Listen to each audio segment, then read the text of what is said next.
You know, as I talk about African unity, China refuses to get out of my mind.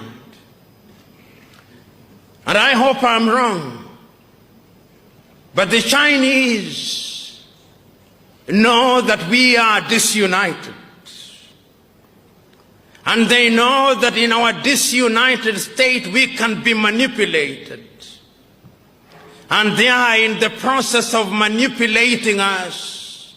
So today, there is not a single African country in which the Chinese have not built a stadium. They think we love stadia. There is not a single African country in which they are not building some roads. The Chinese are capable of delivering 3 types of qualities of the things they do. Quality number 1, they take to the United States of America and Europe. Quality number 2, they take to their fellow Asian countries, including India. Quality number 3, which is at the very bottom, they dump in Africa, and the Africans consume them gleefully.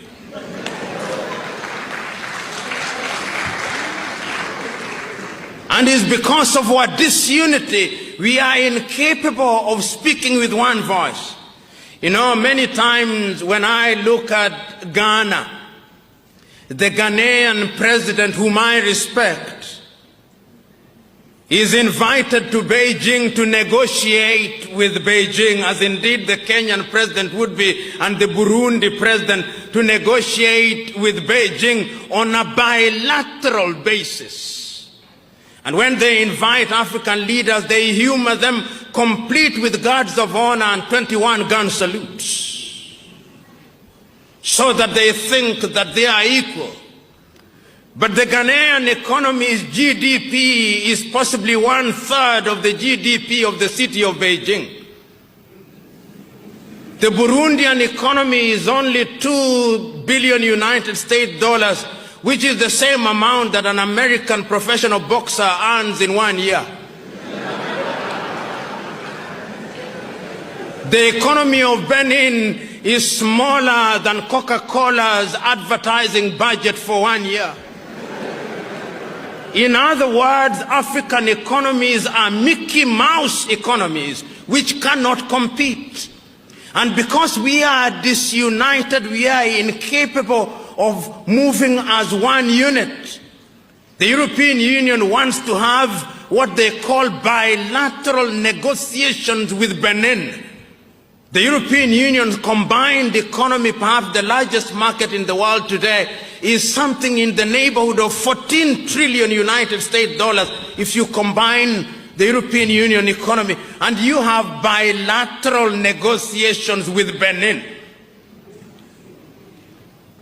That is smaller than the turnover of Standard Chartered Bank.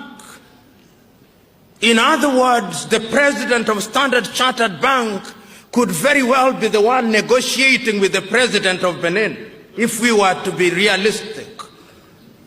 But that is because we are disunited. And I'm submitting to us that the only antidote to that is our unity.